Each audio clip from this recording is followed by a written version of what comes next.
On aime se raconter, en France, que malgré les crises, malgré les grèves, malgré les scandales politiques, ça finit toujours par s'arranger.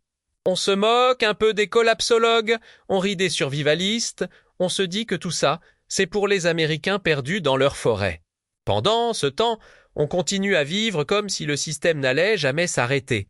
Comme si les supermarchés allaient toujours être pleins, comme si l'électricité allait toujours sortir de la prise, comme si les camions allaient toujours arriver à l'heure. Mais ici, sur le coq survivaliste, on ne vit pas dans le conte de fées républicain. On regarde la réalité en face, toutes les civilisations tombent, tôt ou tard.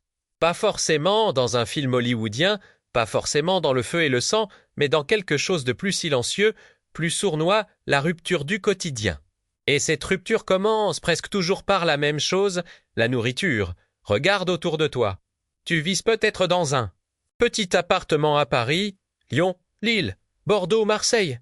Tu as un frigo pas très grand, 2 ou 3 placards, un congélateur à moitié vide avec quelques pizzas, un paquet de pâtes ouverts, un fond de riz, un peu de café, une brique de lait. Tu te dis que c'est normal, que tu n'as pas besoin de plus, parce qu'il y a un supermarché en bas de chez toi, une boulangerie à l'angle. Un drive à 10 minutes en voiture, et au pire, Uber Eats, ce que personne ne t'a jamais vraiment expliqué.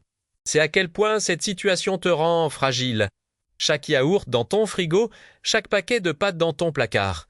Chaque baguette que tu achètes en sortant du métro dépend d'une chaîne logistique immense, des agriculteurs, des usines, des entrepôts, des camions, des stations-service, des portes, des frontières, des logiciels, des câbles, des serveurs, des gens qui se lèvent à 3 heures du matin pour que tu puisses acheter du pain à septembre. Si un seul maillon casse, tout ralentit. Si plusieurs maillons cassent en même temps, tout s'arrête. Pendant la pandémie, tu as entrevu ce que ça veut dire, rayon partiellement vide, pénurie temporaire de pâtes, de farine, d'huile. Et pourtant, ce n'était pas un effondrement. Les camions roulaient encore, les centrales tournaient encore, les cartes bancaires fonctionnaient encore. Les villes n'étaient pas coupées du reste du pays. Maintenant, pose-toi la seule question qui compte pour ce premier chapitre, si, ce soir, on fermait la porte de chez toi et qu'il t'était impossible de sortir pendant un mois entier, pas de courses, pas de livraison, pas de visite chez des amis. Rien combien de temps pourrais-tu tenir uniquement avec ce que tu as déjà à la maison? 3 jours, 1 semaine, 2 semaines. Si tu n'atteins pas un mois, tu fais partie de la masse vulnérable. De ceux qui croient vivre dans un pays sécurisé, mais qu'en réalité, sont à 3 repas du chaos. 3 repas manqués. Et les gens changent, 3 jours de rayons vides, et un quartier paisible peut devenir un terrain de chasse. Avoir un mois de nourriture chez soi, ce n'est pas être paranoïaque. C'est reconnaître une vérité simple, le système n'est pas infaillible, et ta survie ne devrait pas dépendre d'un camion qui n'est jamais en retard. Ici, sur le coq survivaliste. On ne te demande pas de tout quitter pour vivre dans une cabane dans les Alpes, on te demande seulement d'ouvrir les yeux. Le premier signe que tu ne survivras pas à la prochaine crise est là, sous ton nez, dans ton frigo presque vide et tes placards symboliques. Le calme que tu connais aujourd'hui n'est peut-être qu'une parenthèse. La question n'est pas « les pays aura-t-il une crise ?» La question est « seras-tu encore debout quand elle frappera ?» Si le premier symptôme révèle ta dépendance alimentaire, le second expose quelque chose d'encore plus profond, ta dépendance à l'électricité et à Internet. 2 piliers invisibles, silencieux, omnipressants, 2 fils tendus Odysseus du vide, sur lesquels repose toute ta vie moderne. Et la plupart des Français ignorent totalement à quel point leur équilibre mental, social, professionnel et parfois leur identité même repose sur ce courant qui circule dans les murs.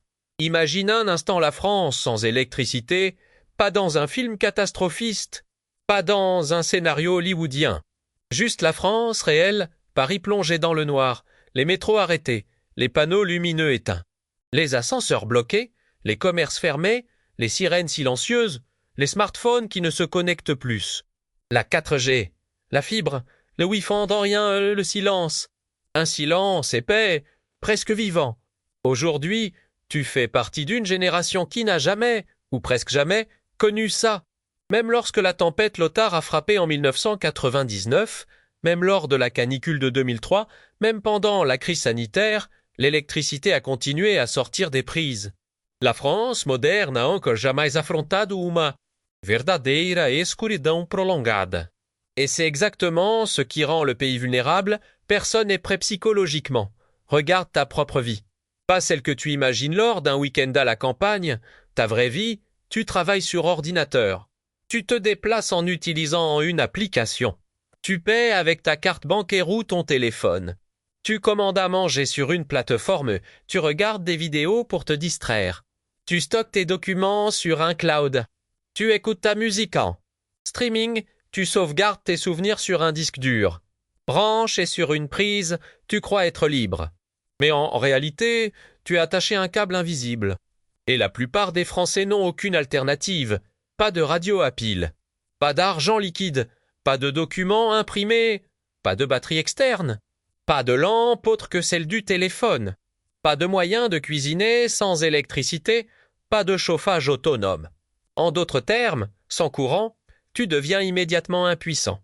Il existe uma imagem qui explique à tout doux une personne debout dans son salon avec un téléphone déchargé dans un immeuble sans lumière, entouré de voisins tout aussi perdus, incapables de contacter leurs proches, incapables de acheter quoi que ce soit, incapables de se déplacer. Indivíduo desconectado, isolado num bloco de concreto. Ce n'est pas de la fiction. C'est ce qui se passe à chaque coupure d'électricité prolongée partout dans le monde.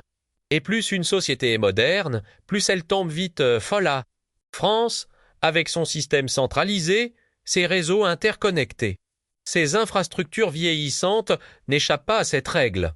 Maintenant, pose-toi la vraie question, si demain, à 22 heures, tu entends un claquement, c'est suivi de l'obscurité totale. Combien de temps pourrait-on fonctionner ? Pas survivre, fonctionner, parce que beaucoup de gens confondent les deux. Survivre, c'est rester en vie. Fonctionner, c'est garder l'esprit clair, éviter la panique, maintenir une routine minimale. Continuer à prendre de bonnes décisions. Sans électricité, la majorité devient folle en moins de 24 heures. Sans Internet, certains perdent leur sens de la réalité. Sans accès à l'information, les rumeurs prennent le contrôle. Sans accès à l'argent, les tensions explosent. Un blackout n'a même pas besoin de durer longtemps pour déstabiliser une ville française. Quelques heures suffisent pour saturer les lignes d'urgence. Quelques jours suffisent pour que les commerces ferment. Une semaine suffirait pour faire basculer la société. Et toi, dans tout ça, as-tu un moyen de charger ton téléphone sans prise murale? As-tu de l'argent liquide si les terminaux CB tombent? As-tu une radio capable de capter les messages d'urgence? As-tu des lampes fonctionnant sans électricité? As-tu un moyen de chauffer ou cuisiner en hiver sans dépendre du réseau? Si la réponse est non, alors tu ne contrôles rien. Tu crois vivre dans un pays stable, mais ta vie entière repose sur un fil électrique. Voici le deuxième symptôme, tu ne survivras pas à la crise, non pas parce que tu es faible, mais parce que tu n'as jamais imaginé un monde où l'électricité disparaît. Sur le coq survivaliste, on ne fantasme pas, on prépare. Et reconnaître ta dépendance, c'est le premier et pas vers la liberté. L'un des plus grands mensonges de notre époque est celui-ci, le confort rend la vie meilleure.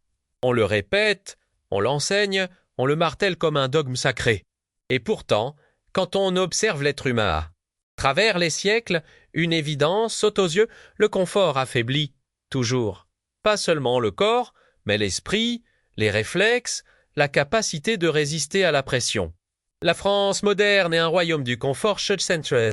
Eau chaude immédiate, alimentation abondante, soins médicaux accessibles, transport rapide, divertissement illimité. Et surtout, aucune privation réelle. Demande-toi sincèrement, quand as-tu eu faim pour de vrai? Pas j'ai sauté un repas. Non, faim réelle, celle qui serre ton estomac et brouille ton jugement. Quand as-tu eu froid au point d'en trembler? Quand as-tu marché jusqu'à l'épuisement? Quand as-tu dormi dans un endroit inconfortable, sans lumière, sans chauffage, sans sécurité? Quand as-tu ressenti la peur physique d'une situation incontrôlable? Pour la majorité des Français, la réponse est simple à jamais. On vit dans une société où le moindre désagrément est immédiatement corrigé par un service, une application, un médicament, une livraison, un abonnement, une solution instantanée. Le moindre inconfort est perçu comme une anomalie, presque comme une injustice. Mais dans une crise réelle, o mundo não se importa com teu conforto. Il t'impose des conditions brutales, imprévisibles, soudaines, et ceux qui n'ont jamais rien affronté s'effondrent. Les personnes qui déclarent fièrement « Si je ne prends pas mon café, je suis insupportable » ou « Si je ne mange pas toutes les 3 heures, je deviens agressif » ne réalisent pas ce que ces phrases révèlent, une incapacité totale à gérer la frustration. Et la frustration, dans une crise, devient ton quotidien. Regarde les civilisations qui ont connu des ruptures, la Russie des années 90, la Grèce en 2015, Porto Rico après Maria. Les Balkans durant les conflits, certaines régions d'Afrique ou d'Amérique du Sud frappées par l'effondrement économique. Les gens qui s'en sortent ne sont pas nécessairement les plus forts physiquement. Ce sont ceux qui savent déjà vivre avec moins, ceux qui connaissent la faim, ceux qui ont appris à supporter le froid, la fatigue, la douleur, le manque, le bruit, l'incertitude. En France, au contraire, la plupart des citoyens n'ont jamais appris à tolérer le moindre inconfort. Et plus le confort est haut, plus la chute est violente. Imagine une ville française plongée dans une situation de rupture, supermarché vide, transport arrêté, tension dans les rues, services publics débordés, médecins injoignables, pharmacies fermées. Les premiers à tomber ne seront pas ceux qui manquent de techniques survivalistes, mais ceux qui manquent d'endurance mentale. Le mental ne se forge pas devant une série Netflix. Il ne se forge pas en se plaignant sur les réseaux. Il ne se forge pas en vivant une vie linéaire et contrôlée. Il se forge dans l'effort, dans la discipline, dans la confrontation avec soi-même, dans la course à pied sous la pluie, dans la boxe, dans une randonnée difficile, dans une nuit mal dormida, dans une semaine sans confort artificiel, dans la gestion de la frustration quotidienne. Le 3e symptôme que tu ne survivras pas à une crise est brutal mais incontestable, tu ne te connais pas en dehors du confort.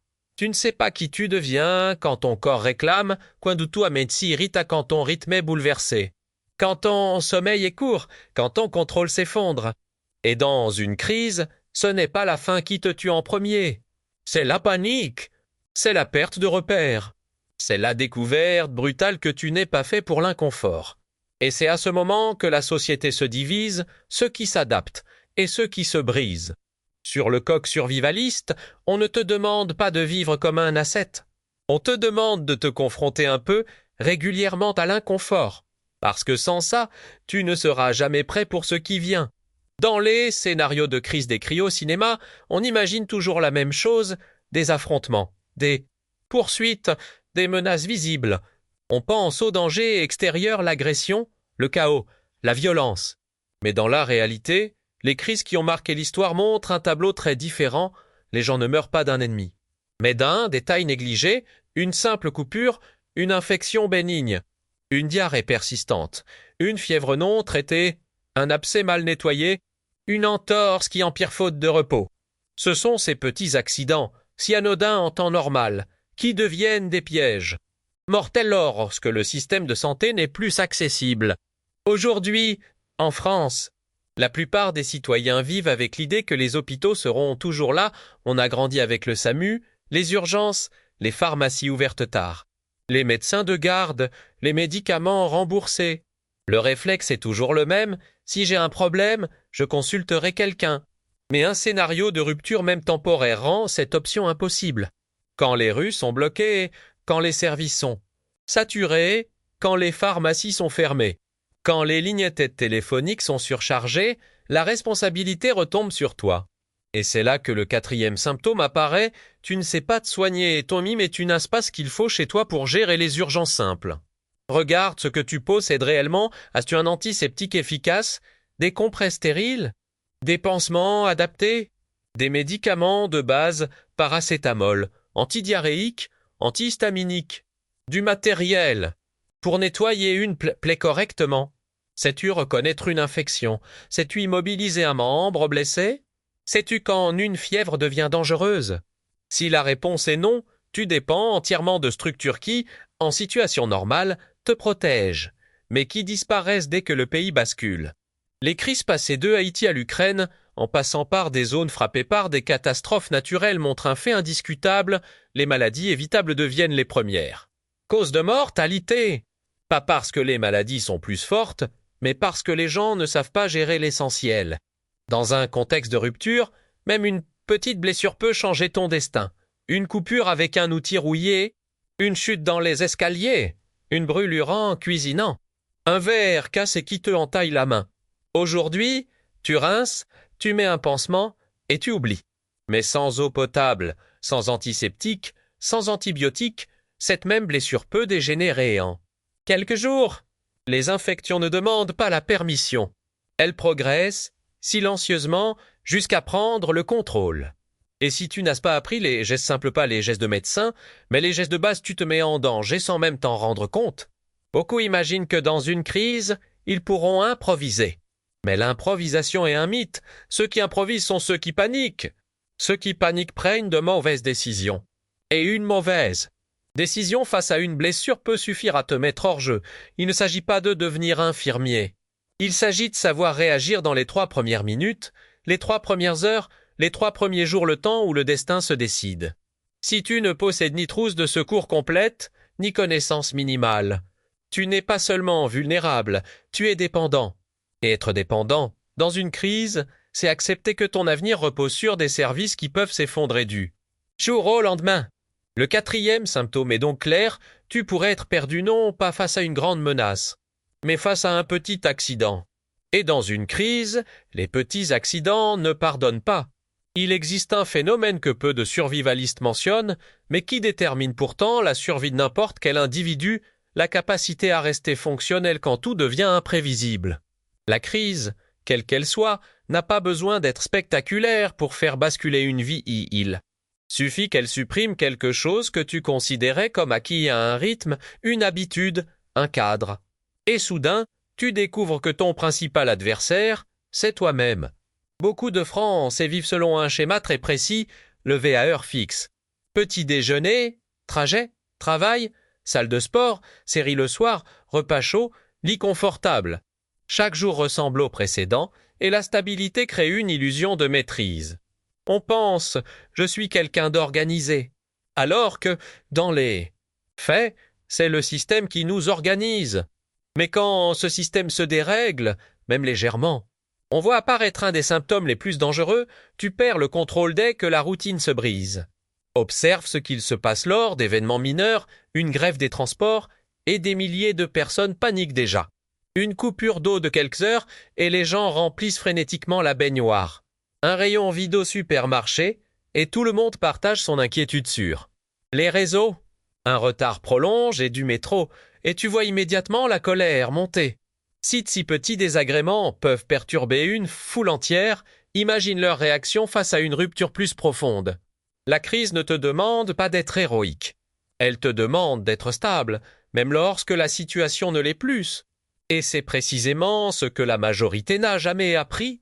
Le contrôle mental est une ressource bien plus rare que la nourriture ou l'eau. Les gens calmants en temps normal peuvent devenir méconnaissables en situation de tension. Les personnes qui aiment tout planifier peuvent se retrouver paralysées quand plus rien se passe comme prévu. Ceux qui recherchent la perfection perdent tous leurs repères lorsque le monde devient chaotique. Et la France est un pays où l'on valorise énormément la structure, les horaires, les règles, les procédures, les systèmes, c'est une force. Jusqu'à ce que ces systèmes cessent de fonctionner. Dans une crise réelle, tu dois accepter l'imperfection, tu dois accepter que les plans changent, que la logique disparaisse, que les ressources manquent, que certaines décisions devront être prises dans l'urgence.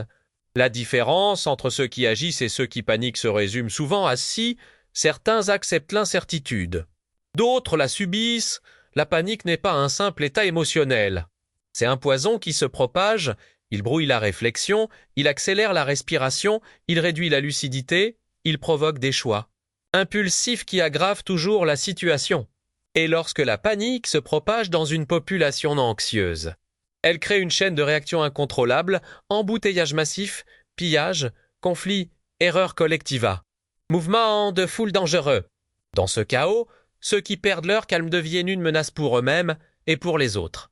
Tu dois donc te poser une question essentielle. Qu'arrive-t-il lorsque je perds mes repères?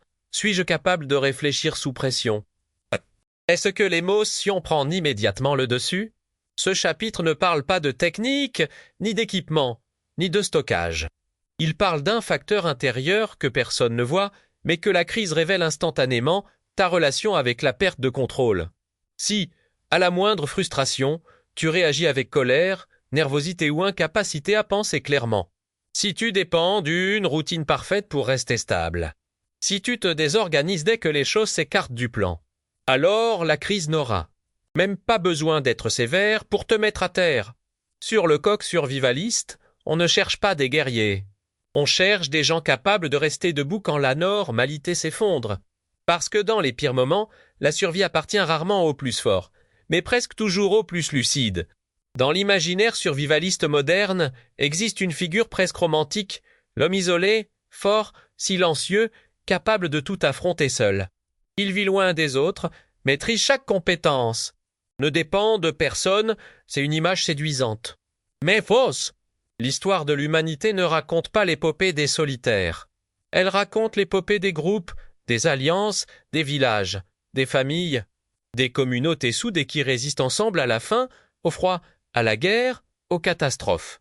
Chaque fois que l'homme a tenté d'affronter une crise seul, il a fini écrasé par ce que les autres, unis, ont pu surmonter. Et c'est précisément là qu'apparaît le 6e symptôme, tu crois que tu peux tout gérer seul. Cette croyance, très présente dans les sociétés occidentales, est un piège. Elle se nourrit de phrases du quotidien, je n'ai besoin de personne.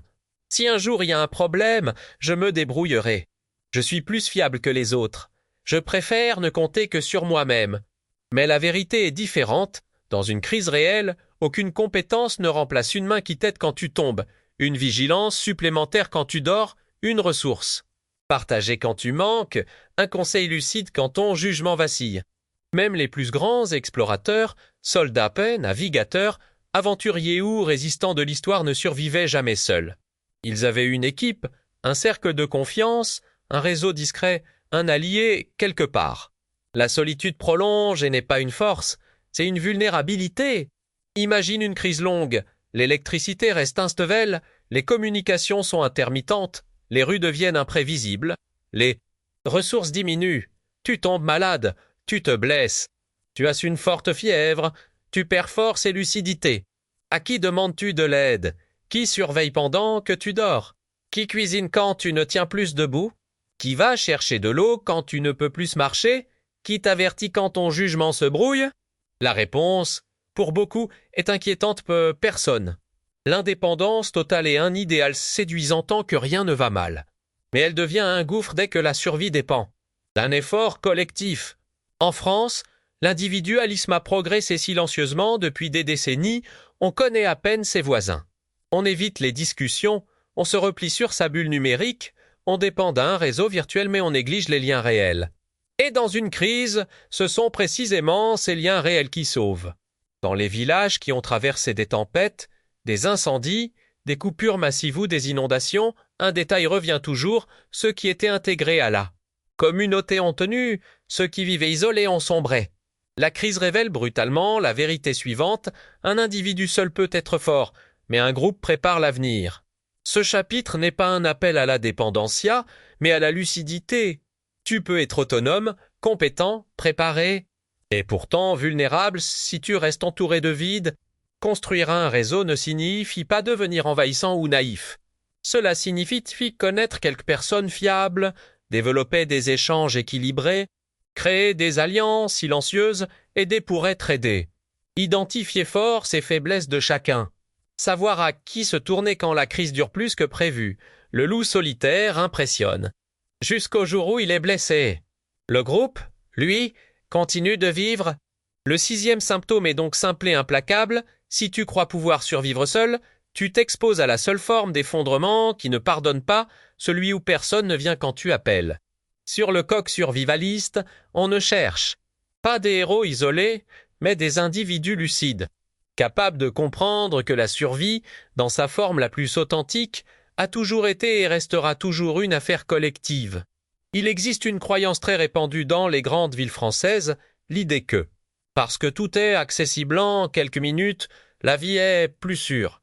On pense que vivre à Paris, Lyon, Toulouse ou Marseille offre une forme de protection naturelle, plus de services, plus de commerce, plus de transport, plus de solutions immédiates. Mais cette proximité permanente n'est pas une force. C'est une dépendance maquillée, et dans une crise, elle se transforme en faiblesse absolue. Le 7e symptôme est donc celle-ci, tu dépends totalement de l'environnement urbain qui t'entoure, sans jamais avoir imaginé qu'il puisse disparaître.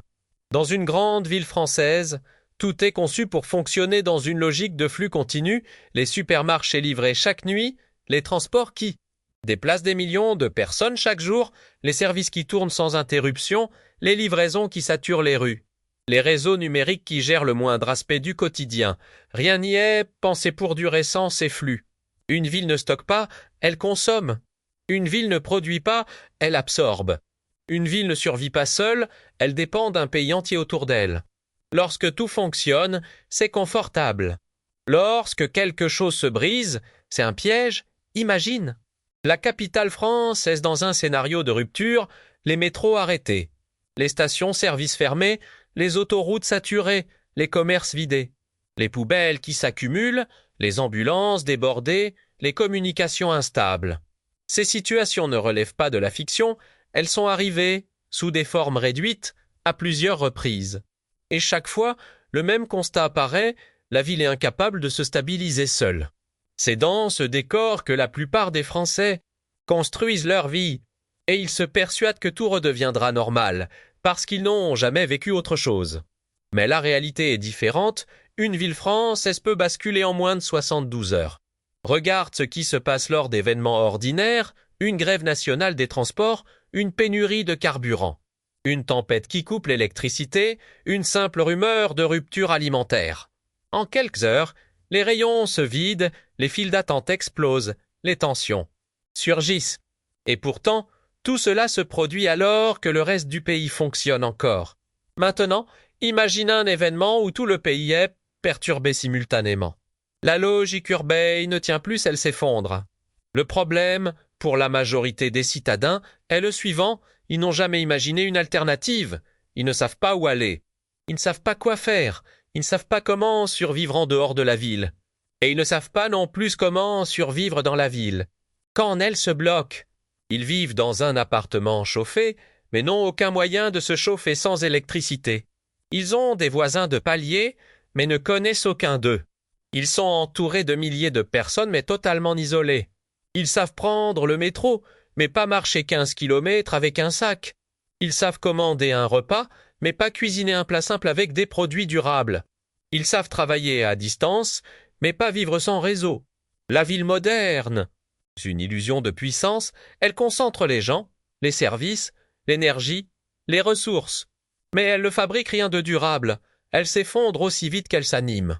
Et lorsque la rupture arrive, un citadin dépendant devient une proie facile pour la panique collective, pour les mouvements de foule, pour la désinformation, pour les pénuries immédiates, pour la dégradation rapide de la sécurité. Le 7e symptôme, donc, n'est pas un jugement. C'est un constat si ton mode vie est entièrement calé sur la ville et que tu n'as aucune alternative en tête. Tu deviens vulnérable dès que la ville s'arrête. Sur le coq survivaliste, nous ne te disons pas de fuir l'urbanité. Nous te disons de comprendre ce qu'elle est réellement, un confort qui ne t'appartient pas, une structure qui ne dépend pas de toi. Et un système qui, un jour, pourrait cesser de fonctionner. La ville est un château de verre, tu vises dedans. Mais tu n'en contrôles aucune des fondations. Il y a une phrase que l'on entend souvent, surtout dans les pays stables, on aura toujours le temps de réagir. Cette croyance est profondément ancrée dans la mentalité française.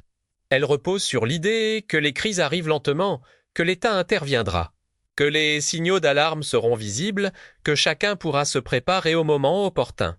Mais c'est une illusion l'une des plus dangereuses. Le 8e symptôme est donc simple, tu crois que tu pourras agir plus tard. Ce mécanisme psychologique touche tout le monde, l'optimiste, le sceptique, le travailleur absorbé par la routine. Le citadin sursollicité, on remet à demain ce qui nous met mal à l'aise aujourd'hui. Et pourtant, l'histoire montre exactement le contraire, les crises qui bouleversent une société n'arrivent jamais quand on l'attend, et jamais à la vitesse que l'on imagine. Regarde les dernières décennies, les attentats sont arrivés sans préavis, les confinements ont été décidés du jour au lendemain, les pénuries soudaines ont pris les Français de court, les tempêtes ont plongé des régions entières dans le noir en quelques heures. Les coupures d'énergie ont frappé sans avertissement. Les manifestations massives ont paralysé des villes entières en une seule après-midi. Le pays semble parfois stable. Mais il suffit d'un seul événement pour révéler la fragilité du quotidien.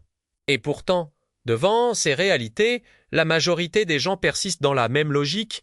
On verra si ça arrive. Charles, m'adapterai quand ce sera nécessaire. Pour l'instant, tout va bien, je n'ai pas le temps d'y penser, mais une crise ne demande jamais ton autorisation. Elle ne t'attend pas. Elle t'arrache ton confort, ton rythme, ta certitude. Et elle te laisse face à un choix brutal, s'effondrer ou s'adapter. Le drame, c'est que beaucoup pensent s'adapter, mais découvrent qu'ils n'ont pas les ressources nécessaires. Pas assez de nourriture, pas de médicaments, pas de réseau social, pas d'alternative énergétique, pas de plan, pas de compétences, pas de mental préparé. La crise n'est pas seulement un événement matériel, c'est un accélérateur psychologique. Elle révèle en quelques heures ce que tu n'as jamais voulu voir en plusieurs années. Une ville peut perdre sa sécurité en une nuit. Un réseau électrique peut tomber en 10 minutes. Un commerce peut fermer pour une durée indéterminée en quelques secondes. Une foule peut devenir incontrôlable en moins de 2 minutes. Une rumeur peut provoquer un mouvement massif en quelques instants.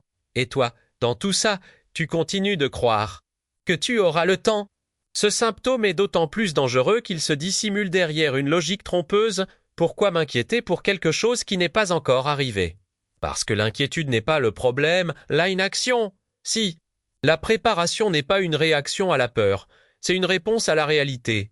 Et la réalité, c'est que les choses vont vite beaucoup, plus vite que ce que notre cerveau accepte. Ceux qui ne survivent pas ne meurent pas par incapacité physique. Ils tombent parce qu'ils ont sous-estimé la vitesse du changement. On croit toujours que l'on aura assez d'heures, de jours, de semaines. Mais ce n'est jamais le cas. Le monde réel ne prévient pas. Il frappe, et quand il frappe, tu découvres que toutes ces années passées à te rassurer ont eu un seul effet, elles t'ont laissé sans marge de manœuvre. Le 8e symptôme est donc clair, presque chirurgical. Si tu penses que tu pourras réagir plus tard, alors il est déjà trop tard. Sur le coq survivaliste, nous ne cherchons pas à effrayer, nous cherchons à réveiller. Parce que le réveil forcé, celui que la crise t'impose, n'est jamais celui que l'on souhaite. Et ceux qui refusent d'ouvrir les yeux à temps n'auront plus le luxe de les fermer ensuite. Dans les sociétés stables, comme la France contemporaine, on évolue avec une règle tacite, quelqu'un va s'en occuper. S'il y a un problème électrique, un technicien viendra. S'il y a un incident dans les rues, la police interviendra. S'il y a une pénurie, les autorités rassureront. S'il y a un risque sanitaire, les services annonceront des mesures. Cette confiance n'est pas un défaut en soi. Elle a été construite par des décennies d'organisation, de progrès technologiques, de gestion centralisée. Mais dans une crise majeure, elle devient l'un des pièges les plus subtils. Tu attends que l'aide vienne. Alors qu'elle ne vient plus. Le 9e symptôme est donc celui-ci, tu surestimes la capacité du système à te protéger. On parle rarement de ce point, car il met tout le monde mal à l'aise. L'école te dit que l'État veille sur toi. Les médias répètent que la situation est sous contrôle. Les institutions affirment que tout est prévu, protocole, plan d'urgence, stock stratégique. Mais ce que l'on oublie volontairement de préciser, c'est que ces systèmes fonctionnent seulement tant que le nombre de personnes en danger reste inférieur à la capacité de réponse. Or, une crise moderne ne fait pas des dizaines de victimes. Elle en fait des milliers, des centaines de milliers, parfois des millions. Et aucun système, même le plus avancé, ne peut absorber une vague aussi massive. Lors de la tempête de 1999, les lignes dites d'urgence étaient saturées. En 2003, des régions entières manquaient de personnel médical. Pendant la pandémie, les hôpitaux ont frôlé l'effondrement. Lors des grandes grèves, les transports ont cessé d'exister. Lors des émeutes, des quartiers entiers se sont retrouvés livrés à eux-mêmes. Dans chaque cas, les mêmes témoignages revenaient. On a attendu, mais personne n'est venu. La confiance collective est une force quand tout va bien. Mais elle devient une faiblesse lorsque trop de personnes s'appuient sur la même structure fragile.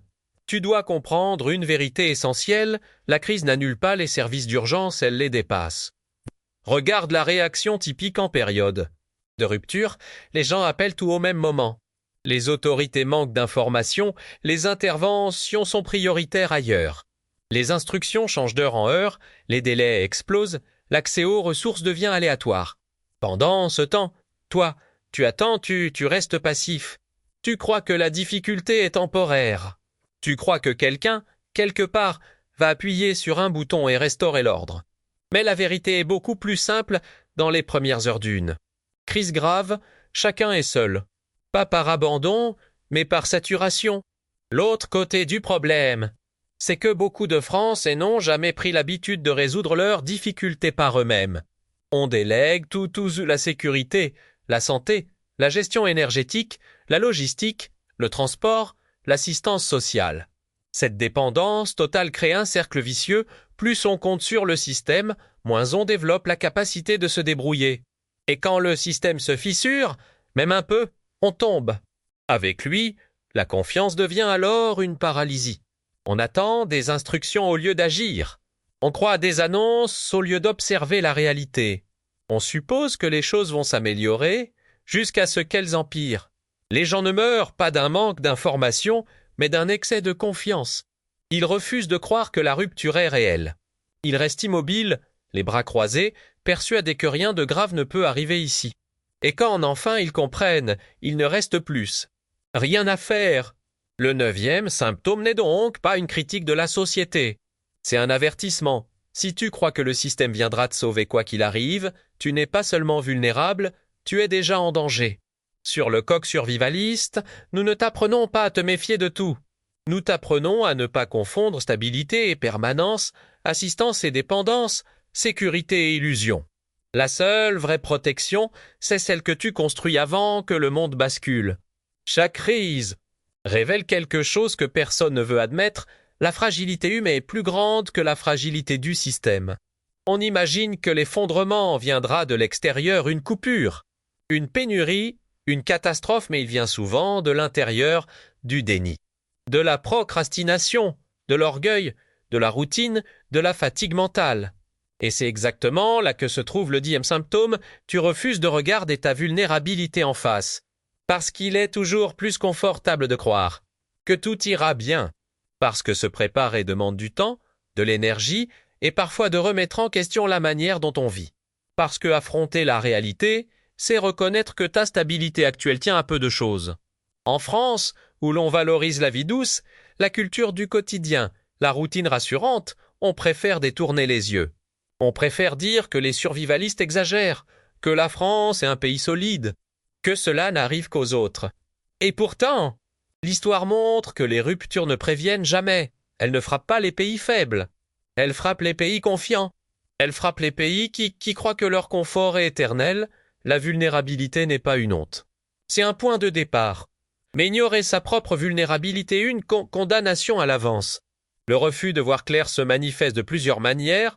On minimise les risques, on rejette les signaux d'alerte, on rit de ceux qui se préparent, on détourne là. Conversation, on se raconte que si un jour, il faut, je m'y mettrai.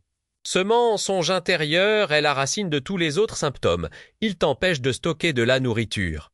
Il t'empêche d'envisager une coupure d'électricité. Il t'empêche d'accepter l'inconfort nécessaire. Il t'empêche d'apprendre les soins de base. Il t'empêche de reconnaître ta dépendance à la ville. Il t'empêche de chercher des alliés. En d'autres termes, il t'empêche d'agir. Et quand la crise frappe pas une crise mondiale, mais parfois juste une crise personnelle, c'est ce manque d'action qui te laisse sans défense. Une perte d'emploi, un accident, une maladie d'un proche. Une semaine de perturbations dans la ville, une coupure imprévue, une vague de chaleur ou de froid. Ces événements, bien plus probables qu'un effondrement apocalyptique, suffisent à révéler l'état réel d'un individu. Et dans ce moment, là tu comprends trop tard que tu t'étais trompé de combat. Le danger n'était pas la crise. Danger, c'était ton refus de t'y préparer. Voir sa vulnérabilité en face n'est pas agréable. Cela oblige à se questionner. Qu'est-ce qui me manque réellement? Qu'est-ce que je repousse depuis des années? Qu'est-ce que je prétends savoir mais que je ne maîtrise pas? Qu'est-ce que je devrais construire dès maintenant? Quel lien ai-je négligé? Quel geste simple ne fais-je jamais? Se poser ces questions, c'est déjà sortir du déni. C'est déjà un acte de survie. Le 10e symptôme n'est Donc pas celui des faibles, c'est celui des aveugles. Et le remède est brutal mais libérateur, ouvrir les yeux. Sur le coq survivaliste, nous ne cherchons pas à alimenter la peur. Nous cherchons à alimenter la lucidité, parce que la peur te paralyse. Mais la lucidité te transforme. Une personne lucide n'attend pas que la crise arrive pour agir. Elle fait un inventaire réel de sa situation, elle reconnaît où elle est fragile. Elle rend fort ce qui peut l'être. Elle construit ce qu'elle n'a pas. Elle crée des liens au lieu de s'isoler. Elle progresse, lentement mais sûrement. Et un jour, quand la rupture se présentera, car elle se présentera, cette personne ne sera pas invincible. Mais elle sera prête. Voici la vérité que ce dernier chapitre doit laisser en toi. La survie n'est pas un équipement. C'est une transformation intérieure. Et cette transformation commence le jour où tu acceptes enfin de voir ce que tu voulais éviter. Ce jour-là, tu cesses d'être une victime potentielle. Et tu deviens quelqu'un qui restera debout, quoi qu'il arrive.